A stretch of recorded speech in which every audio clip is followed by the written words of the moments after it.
То е едно жълто, пожълтяло. Това тук прилича на термометър отдолу. Добре, това не очаквайте толкова трудно. Ние сме на първото. Аз мисля, че ще ги позная. Какъв е този джойстик, бе? Чакай малко. Мисля, че съм цъкала на такова. Ама не да пиша, само копчетата. Не, това от онова, дето е това, дали... Чакай. Бе, на къде се отваря това, бе? За първи път виждам такова нещо.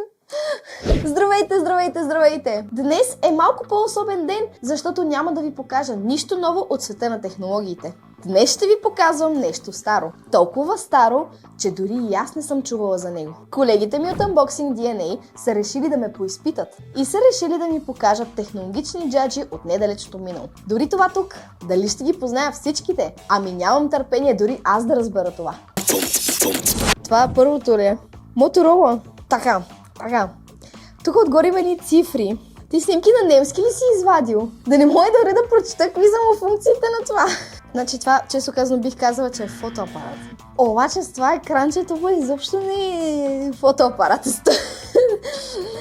Добре, има копче стоп. Това записва нещо. Има цифри тук отгоре. Добре, това не очаквайте толкова трудно. Ние сме на първото. Аз мисля, че ще ги позная.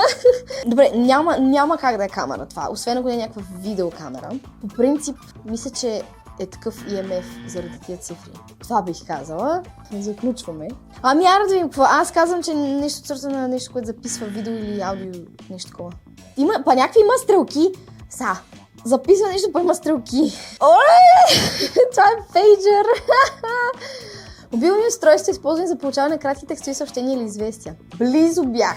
Те бяха популярни през 80-те и 90-те години на 20 век. Пейджерите имат различни функции. Защо има толкова видове пейджери? Обикновени пейджери изпращат само текстови съобщения. Двупосочни пейджери позволяват не само получаване, но и изпращане на отговори, обикновено чрез кратки текстови съобщения. А ти едното си го купиш само за да получаваш съобщения. Това не е ли хипер тъпо? Никога нямаше го позная. Чула съм за нещо такова. Никога нямаше го позная. Сега второто и то ще е толкова трудно. Аре да видим. Това го знам. Това е Polaroid, това е камера за снимки и отдолу излизат снимките. И Инстаграм беше една иконка такава 2013. И между другото това е много естетик нещо. Много е яко. Няма каква информация има сега. Polaroid Xun 630 е моментален фотоапарат, произведен през 80-те години от Polaroid. Той е част от серията 600, която използва специален филм Polaroid с вградено батерийно захранване. Филм Polaroid саморазвиващ се. Иновации. Експозиция автоматична. Дизайн. Типичен за 80-те с гаваен визиор. Да бе. Next. Сега. Ще ме обидиш. Ти ма стресна с първото, но това някак да го бъркам. Това е пишеща машина. Даже мисля, че съм цъкала на такова. Ама не да пиша, само копчетата. И това е нещо много яко. И ми е много интересно как работи това. Приключваш реда и... Добре, номер 4 ли е това? Какъв е този джойстик, бе? Чакай малко. Video Computer System. Има Power, On и Off. Color. Това няма екран. Чакай сега. Game Select. Това не е ли някакво първобитно Nintendo? TV Tape. TV Type.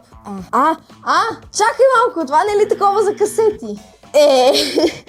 Защото това толкова прилича на седно му навръж касета вътре. Ама нещо за игри е, като старовремско първобитно динозавърско Nintendo, нека кажем. Видим какво е. Трябва да е това. Atari 2600 е една от първите и най-известни домашни игрови конзоли. Не съм ли много добра? Добре. Това е телевизор. Това е телевизор Опера. Телевизорите Опера са български, черно-бели и цветни. И цветни. Произвеждани от завода за телевизора в Велико Търново през 70-те и 80-те години. Това различни варианта Опера 1, Опера 2 и други. Разполагат с електронно-лъчеви кинескопи, поддържат аналогов сигнал. Често използвани в българските домакинства по време на соца. Телевизорите Опера са част от историята на българската електроника и са заменени от по-модерни модели през 90-те години. Да? Каква съм добра? Така. Това не е ли радио? То е едно жълто, пожълтяло. Това тук прилича на термометър отдолу. Което ме кара да си мисля, че е някакво парно. И сега се колебая, защото... Ама не бе, няма как да... Ама има кабел. А парно с кабел не съм виждала. Така че, тук отвътре има един тъмен... може и някакъв вентилатор. Това копче върти ли се, натиска ли се, какво се прави? Прилича на живачен термометър. Може да е светлина? А копчето свети ли? Добре, ще кажа радио, защото този кабел трябва да е или вентилатор, или радио, не може да е парно. Обаче това копче се върти, което трябва да е радио. Така че казвам радио. Макар че отвътре има един тъмен оттенък, който на някакъв вентилатор ще прилича. Следващото да каже... Ето радиоточка. Ето, не е ли също това? Радиоточката е устройство, използвано за разпределяне на радио или телевизионни сигнали, жилищни сгради, офисни сгради или други публични места. Тя позволява на потребителите да получават радио или телевизионни предавания чрез свързване на централен източник. Тоест, то не е радио само да си свири. Тоест, то се свързва с нещо.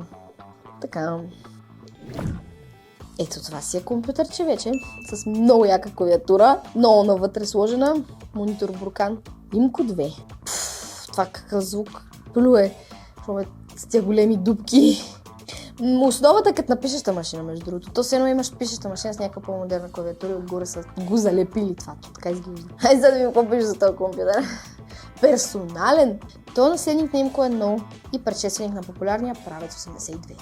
Основни характеристики на Имко 2. 1 МГц. Не много малко. 48 килобайта RAM памет. Резолюция 280-192. Възможност за работа с аудиокасети. 48 килобайта RAM. Това е много тъжно. Това... Аз знаех как се казва, но в момента не знам как се казва. Това са тия... Това е дискета! Ето, знам как се казва. Да, не знам за какво се използва. Това няма никаква представа. Но знам се казва дискета и съм виждала такова. Компютърната дискета е магнитен носител на данни, използван широко от 70-те до началото на 2000-те. Основни видове дискети: 8-инчова, 5,25-инчова, която е по-маничка, 3,5-инчова, по-компактна и популярна през 90-те, чувствителна на магнитни полета и механични повреди, използвана за съхранение на програми, документи и операционни системи. А това е предната снимка от преди малко, само че без монитора отгоре. Добре. Значи това е клавиатура. Сега не мога да разбера дали има някакъв скрит замисъл за това нещо, дали се използва за нещо друго и затова е сложено по този начин и затова е отворено по този начин, трябва да видя нещо вътре. Или е просто клавиатура, но ме кефа черните бутони, между другото. Има сиво, има жълто, някакви батерии, някакви кабеляци тук. Мисля, че е само клавиатурата, да видим. Да, ако има някаква скрита функция, това е голяма работа. Персонален компютър. Това е Правец 82. Той е подобрена версия на Имко 2 и е съвместим с Apple 2. 48 килобайта. Разширяема. Това е много еволюционно. Правец 82 е първият модел от популярната серия Правец 8, използван широко в образованието и администрацията в България. Да, това е телефона. И много обичах си играя с... си слагам пръста в тия да го върта. Това е много яко. Много е яко.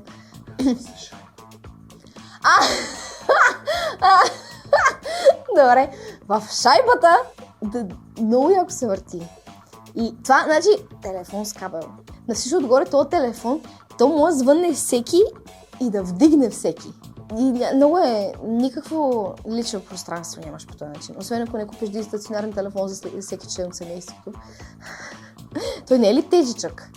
И всеки си има домашен телефон. Сега най-вълнуващата част, за която останахте до края на видеото. Готови ли сте да видим какво има в това? Си някакъв принтер това. Омага.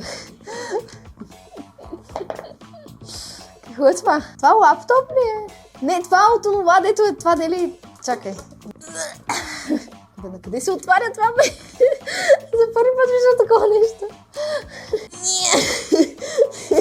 Как се отваря това? Лаптопче! Чакай, то тия копчета са за реално, те държат това. Защо са бутоните така сложени? Това е кошмарно.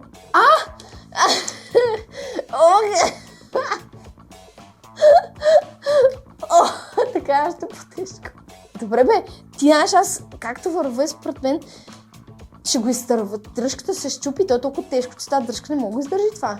Sharp PC 4500 е серия лаптопи, пусната на пазара от Sharp Corporation през 1987 година. При пускането на пазара цената на PC 4501 е била $1295. Серията PC 4500 е насочена към потребители като домашни офис работници, застрахователни агенти, търговци и студенти. Въпреки че производителността не е била изключителна, конкурентната цена и добрата съвместимост са направили тези лаптопи привлекателни за широк кръг потребители. Ох, поизпотих се, но не бях толкова зле, нали? Пишете ни в коментарите, спомняте ли си вие някои от тези симпатични устройства? Ако ползвате пейджър, няма как да се абонирате за нас, разбира се, но ако сте на някое модерно устройство, цъкнете по един лайк и един сабскрайб. А сега си тръгвам с този лаптоп, за да пробвам дали ще мога да подкарам някоя ретро игра на него. Чао! Той ме лъжи, че има нещо вътре. Това е усилвател. Ами има някакви ребра тук. Е така. Много гладко е. Това е... Може да е някакъв стар принтер. Добре, ще кажа принтер. Да записва нещо. Ще го изхвърлят от телефона. Тя популяризира индустрията на видеоигрите и поставя основите на малите хора, защото че не мога чета. Не слагай кадри, където аз чета, защото очевидно ми се получава. Ох, не мога да чета. Потребата им намаля... Толкова старо, че дори и аз не съм чувала за него. Тъпа ще го усера тук 3 пъти. Виждала съм от тия старите огромните радиа, дето имам на село. Баба ми и дядо ми имат на село. И имам буркан телевизор. И още работи и го ползват и това нещо пищи. Зато говори, обаче между говоря за чуено пищене. Е много смешно. И от старите печки, дето са вътре в къщата и с едни и буташ дърва вътре и с едно коминче излиза навънка.